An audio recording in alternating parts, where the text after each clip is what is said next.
We're live now. Most probably 1 minute, sir. Just going. Okay, welcome our guests from Sri Lanka. We are today joined by our Sri Lankan friends. Sri Lanka is a very old country, historical links with India. And today we are joined by Dr. Vedika Suryakumara, who is a medical officer with the Ministry of Health Sri Lanka. And he's also an independent researcher. And he will enlighten us today on how they tackle in viral infections in Sri Lanka in collaboration with their traditional healer. And he has brought with him his distinguished colleague, Dr. Lakshman Emdenia, who is a traditional healer specialized in Ayurveda. He has been treating many viral diseases in the past and interestingly have developed a treatment which he will share. So the disclaimer is that this is their own sharing of thoughts and the viewers do not necessarily have to adopt it. We are looking at it as Integrative Medicine Case Report Journal, where we solicit research articles that encompass both the traditional and the modern system, but based on modern evidence. So it is basically evidence-based integrative medicine. So in that light, we will hear out what the team has to say from Sri Lanka. Welcome to Dr. Vindika Suryakumar and Dr. Lakshman Embuldenia. Welcome. Hello. Yeah, you Hello. can start your talk, Vindika. Hello. I'm Dr. Indika Suryakumara. Good afternoon. I'm greeting from Sri Lanka. Today we discuss the role of Sri Lankan traditional medicine, the light of prevention and management of COVID-19 and common comorbidities. Okay. First, uh, we see what is this Sri Lankan traditional medicine system is. Sri Lanka identified as one of the most biological diverse countries in Asia, which is gifted with many plant resources. It has been reported that there are about 3,000 flowering plants species grown in Sri Lanka. Out of them, about 24% are endemic to country, and about 4,500 plant species are considered to have medicinal value. Of that, 20% are endemic to Sri Lanka.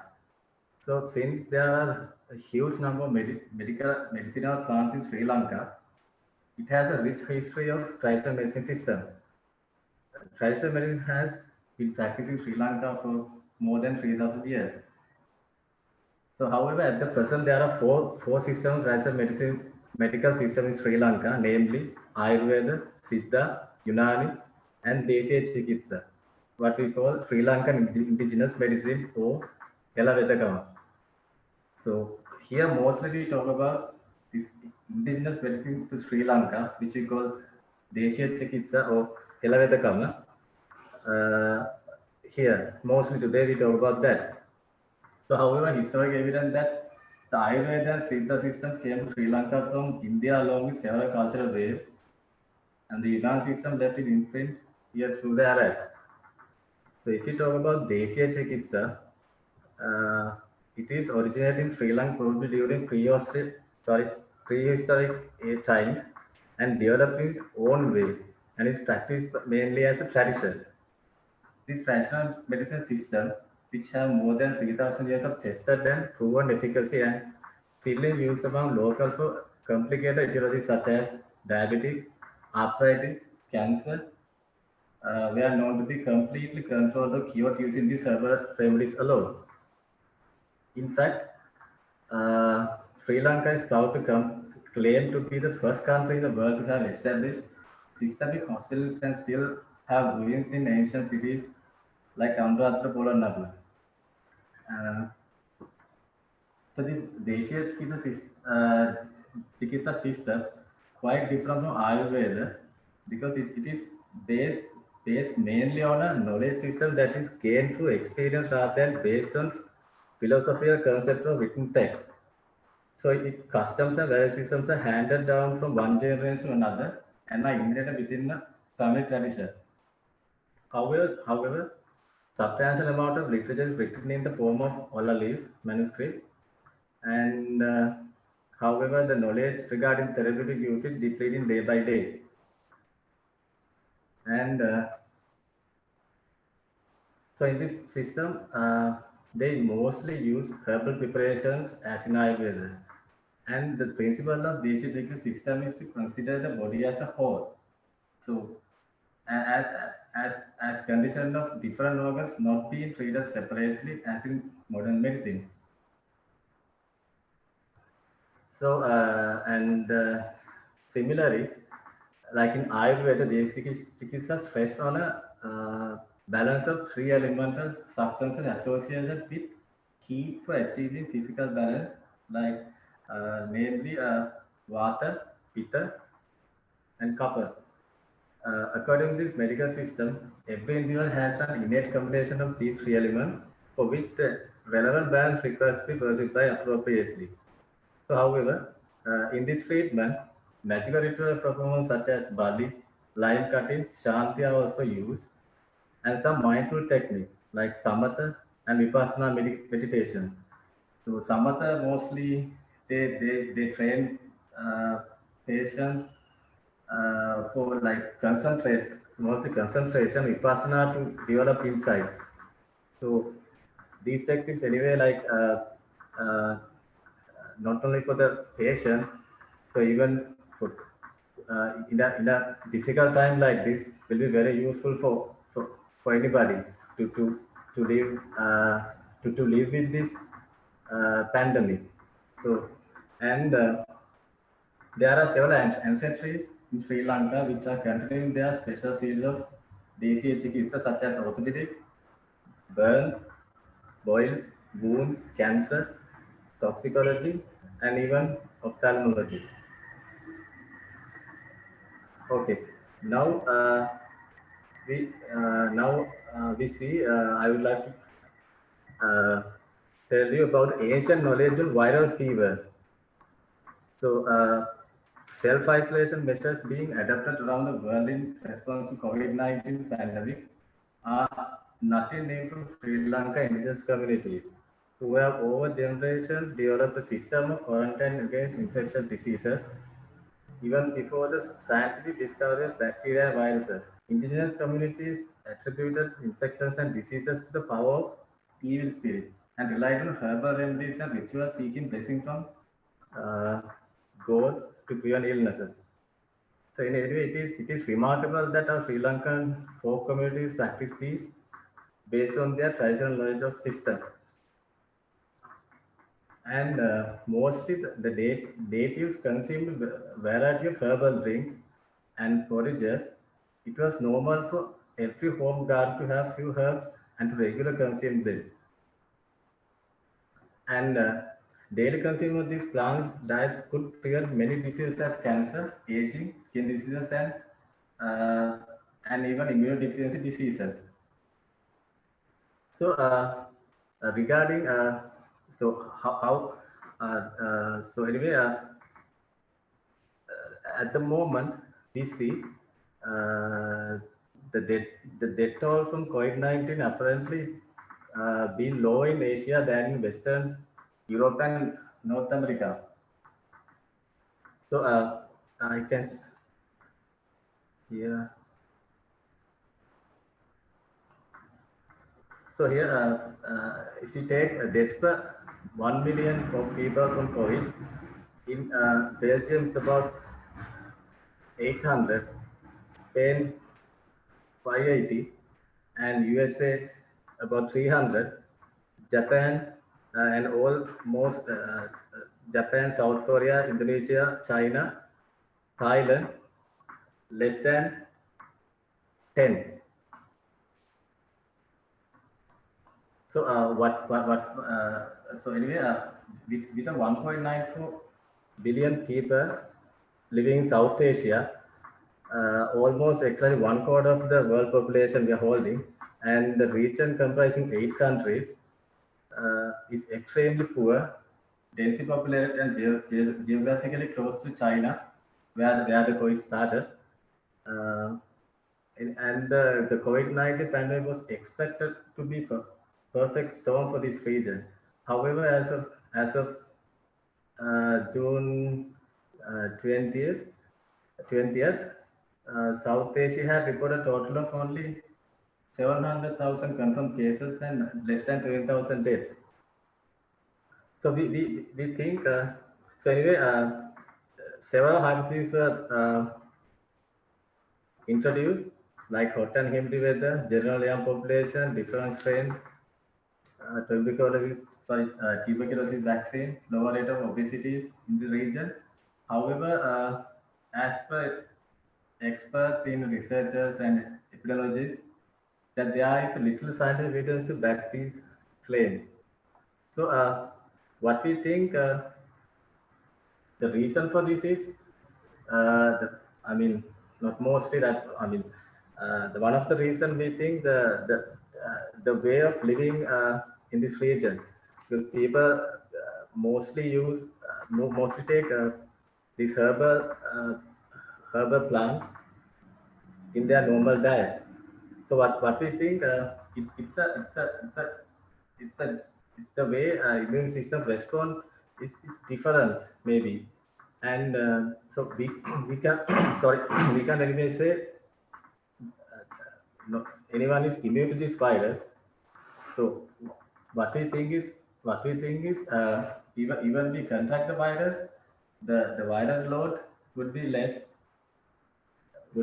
and maybe not infecting most of less infective to others, and even the one has contracted the virus, the complications are the chance of becoming the complications are reduced because of the maybe the different immune response from this region. So we can safely hypothesize that there's a role in this traditional herbs used in this region has a role in that. So anyway, with these evidence, with these confidence, so we have here Dr.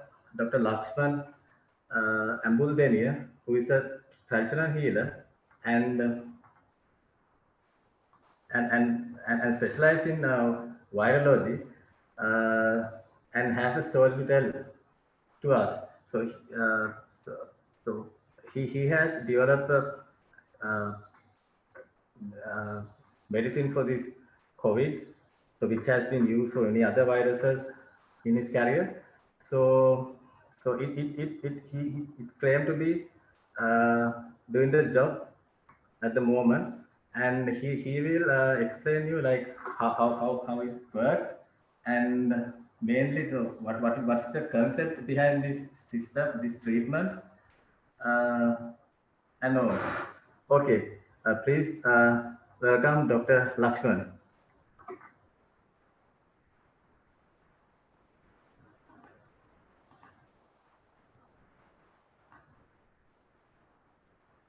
Sir, please unmute your mic.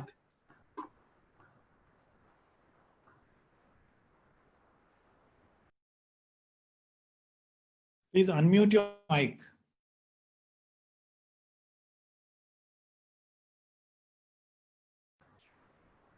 Kalyan, can do it, please.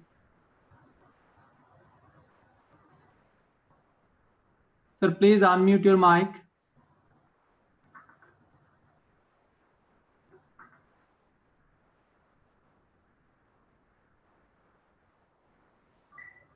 Kalyan, why don't you do it?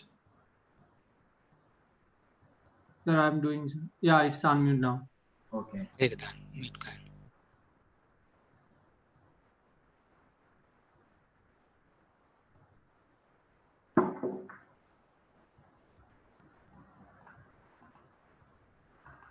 Kalyan, can you please do it? Unmute. Okay. Hello. Good afternoon. Yeah, this is.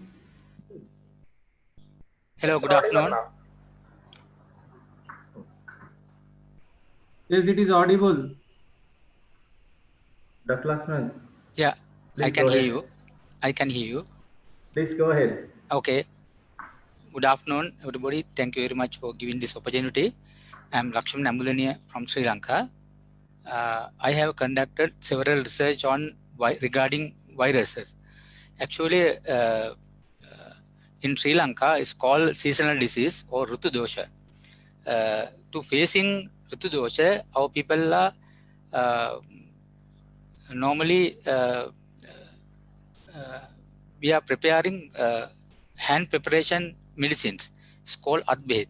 Okay. Now our people are got used to like this diseases in Sri Lanka because our people know how to quarantine like this diseases because from ancient era, our people are preparing medicine for like this diseases and caring and preventing and they are actually they know how to prevent and spreading.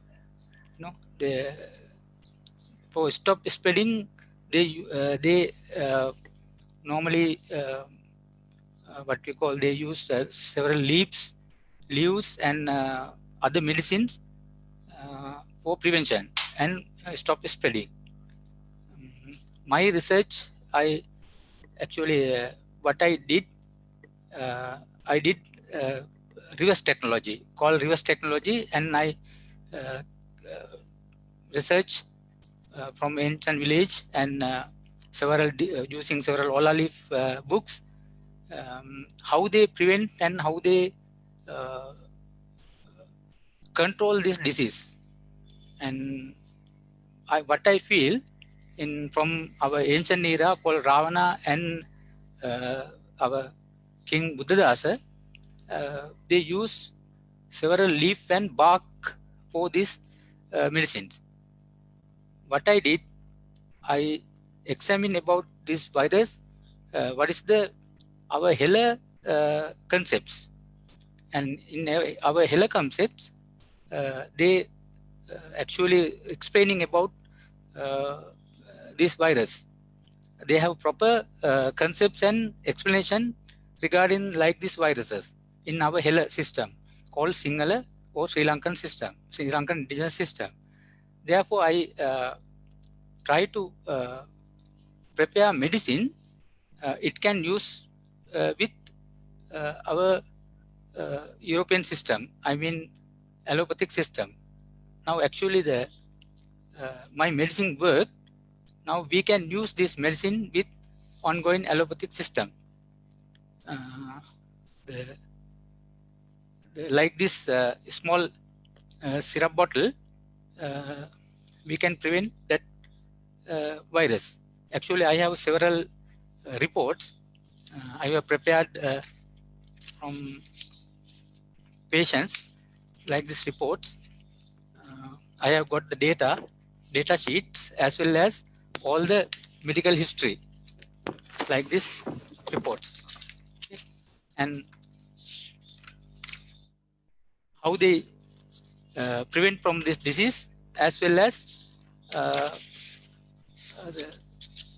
the several reports after.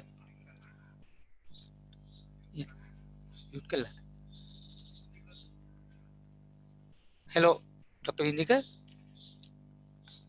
Can you hear me?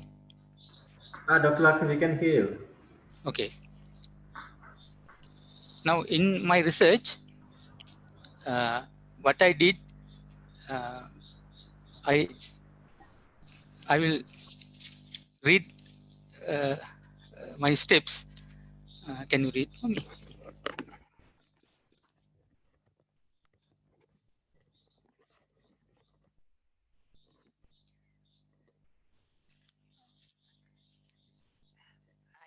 Identify the pathology and symptomology of viral diseases from standpoint of Hela medicine or Ayurveda. Go through several steps. Every disease must be diagnosed accurately by examining the patient's body and habits according to 5 logical methods, with Nidana, Purvarupa, Rupa, Upasaya, and Samprapti. Nidana is causation of disease. Purvarupa is signs and symptoms of disease. Rupa is symptoms symptomatology of disease, and Upasa is experimental test of a suspected nature of the disease, and Samtrap is the pathological process or result of disease. That is the way of identification the viral disease.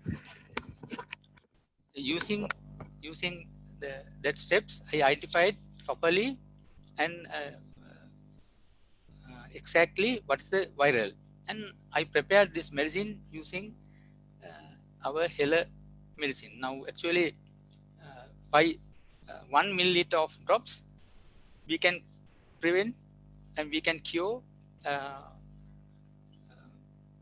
normally lungs problems, I mean pneumonia, lungs nodules, and malaria, and we have this report for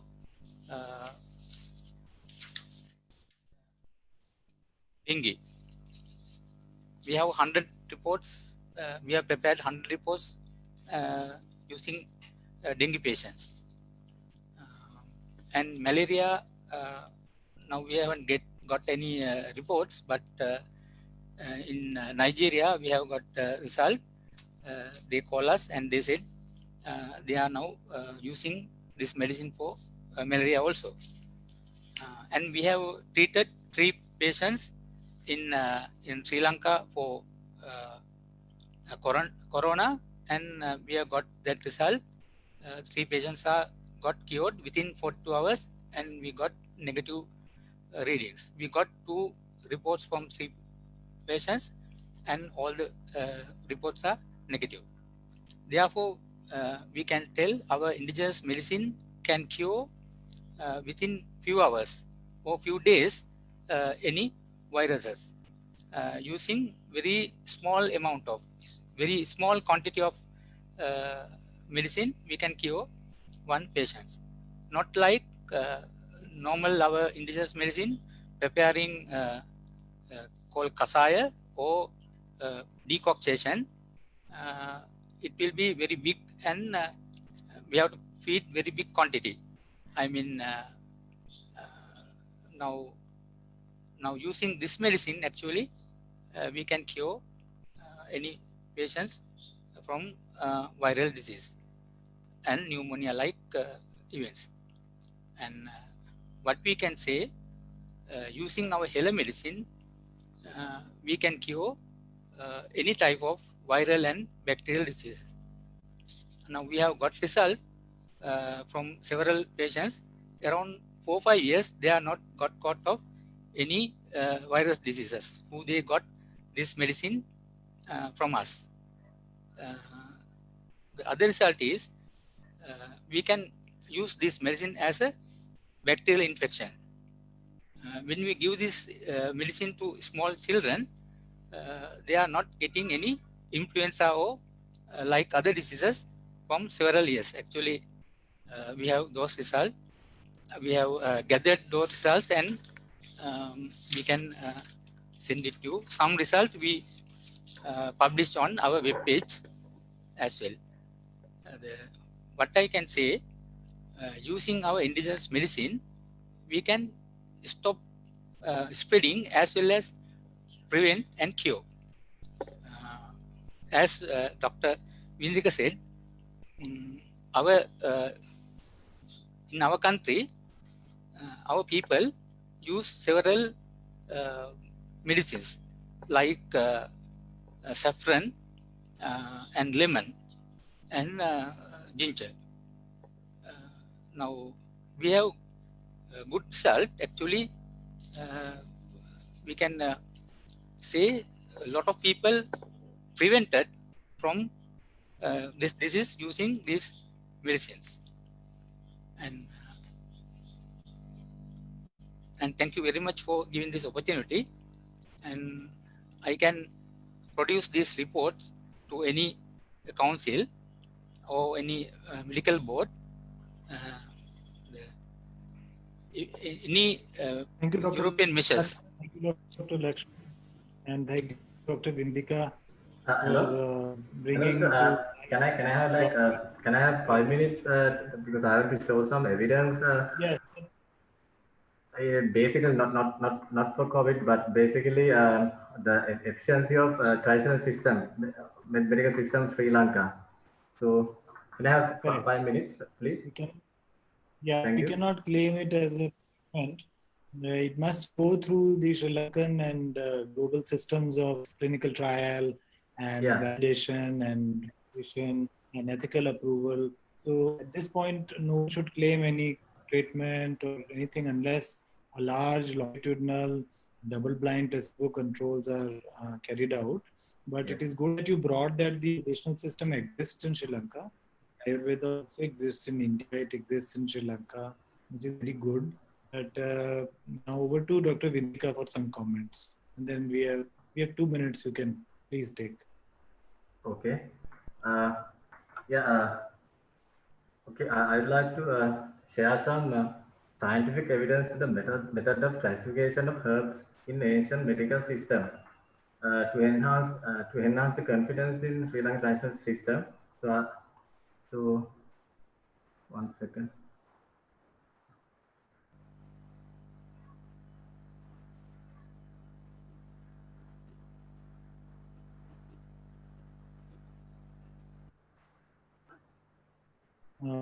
While he does that, Dr. Lakshman, our journal Integrative Medicine case reports encourages single case reports of any positive or negative effects of any system outside modern medicine as well as modern medicine. For example, Ayush system, Ayurveda, Unani, Siddha, Yoga, anything that gives benefit to one person to two persons can report to us in our journal, which is why we are running this program. It will be subjected to standard peer review. The standard peer review means will be analyzed by and reviewed by the scientific community and experts in the field. And based on that, they will give you some comments which you can address later. And then the editorial board, and with the help of the reviewers, take a decision whether to accept that paper for publication or not. So I encourage you, whatever you are telling, you subject it to peer review and submit it to us as a case report, and then we can look at your claims, and if it's good and through peer review it's found good, we will publish it. Otherwise, we'll convey to you the reviewers' comments on which you can work later on. Yeah, Dr. Vindika. Thank you very much. Thank you very much for giving this opportunity. Thank Actually, you very much.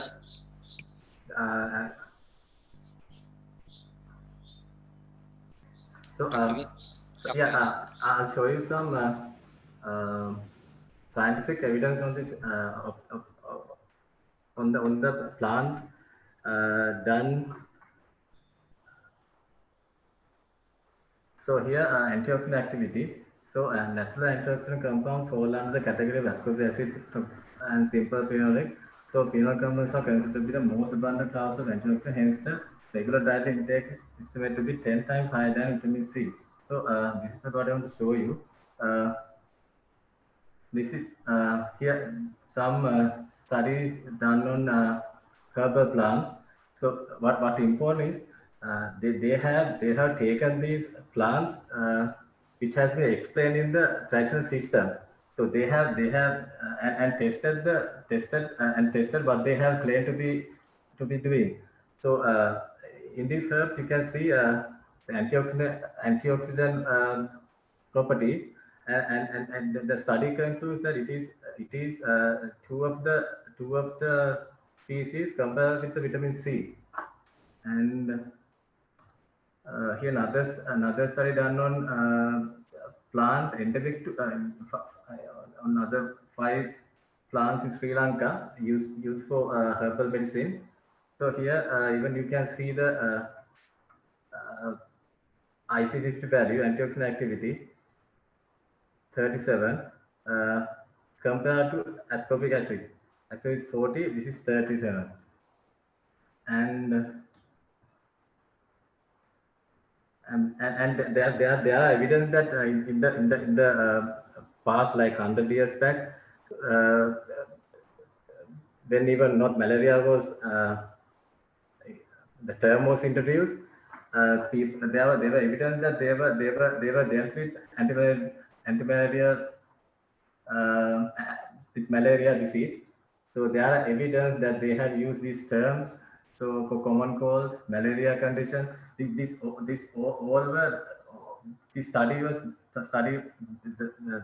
this study they have reviewed all literature and translated it to modern medicine, modern terms. So they were talking about malaria conditions, the symptoms that shivering, then acute conditions like pneumonia, typhoid, encephalitis, and even physiological and mental dearrangements like delirium. And even they have explained several types of it. And antimicrobial active plants. So we all know that about 6% of the modern clinical use drugs have either natural or semi-synthetic origin. So and currently the efficiency of the available antibiotics is declining sometimes due to the emergent resistance resulting from their indiscriminate use. Sorry.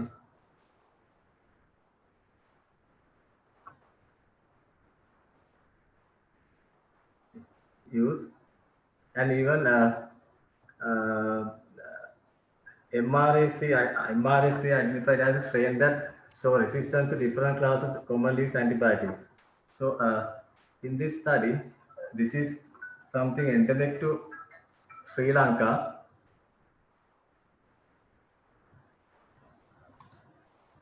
So they have tested the methicillin resistance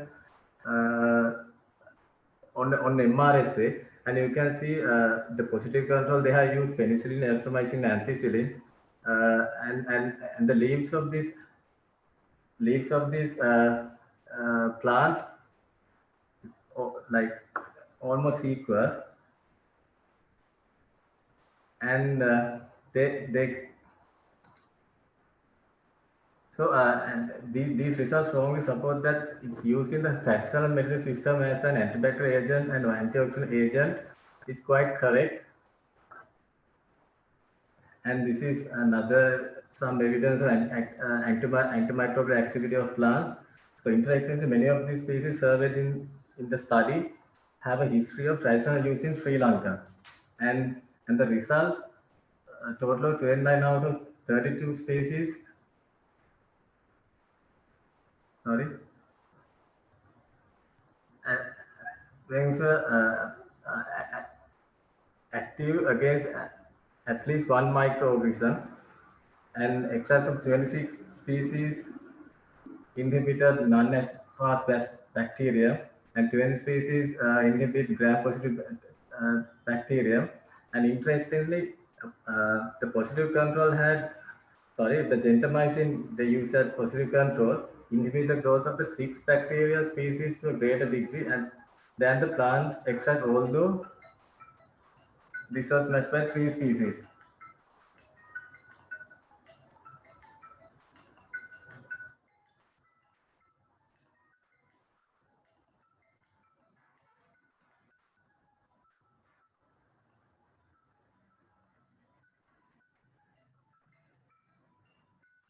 Hello? Dr. Kaushal, do you want to ask a question? Hello, can you hear That's me? all we had for the time. Yeah, but we are running out of time. So we Okay. will let viewers ask any questions on the panel. Thank you very much for that information about antimicrobial activity. Kaushal, do you Yes. want to ask any question? Yeah, yes. Dr. Kaushal, Hello. Am I audible, sir? please switch on. Yes. Yeah. Yeah, it's a quite a fascinating research, but I think this is lacking of the sample size would be very less. I must say that they must have tried to. Means, is there any collaboration of that any other clinical trials, something like that, to prove more claim about this medicine? Yeah. Let me answer that first. The thing is like it's not a problem of the traditional healer. So it's the problem of the people like us. So like the scientists or medical doctors who has the ability to take this to next level. So that's I want to explain you in the last in my slideshow, because when these studies, you can see that when they have reviewed the claim property, so it has proven that it is there. So with that confidence, so we should trust their system, and we should trust what they do, and we should do the research on that, like preclinical or clinical researchers. So that's the message from me anyway. So when there are a lot of traditional healers that claim to be So curing Dr. some diseases. Vandika, what you're Yes. saying, Dr. Vandika, sorry to interrupt you. Yes. What he's saying is that there is a traditional system which exists in all African countries, Asian countries, even Latin America, even in America. Yes. It needs to be tested through animal studies, cell culture studies, and then non-human primate. Then phase 1-2 clinical trials have to be done to regulatory approvals, ethical approvals. But until you do that, one person case report, before and after effects, biochemical parameters are analyzed, reported before and the after treatment. And then all those parameters can put together in the form of a report, which can be published as case report. So you can assist, help Dr. Lakshman to put that report and send it to our journal. We will subject it to peer review and publish it. This is also the mission and the objective of this program, to encourage single, small, young yoga studios or Ayurveda clinics to report their data and publish it after standard review to journals that mean to the scientific community. So thank you very much, Dr. Vindika. Thank you, Dr. Lakshman. And thank you all the viewers for listening. We will be with you tomorrow again, the early morning yoga at 7:30, followed by 12:30 p.m. yoga. And tomorrow we have another interesting and eminent speaker who will join us. Thank you, Dr. Vindika and Dr. Lakshman once again, our revered guest from Sri Lanka. Thank you, panelists. Thank you, Kalyan. Bye. Thank you for the time and the opportunity. Thank you. Thank you.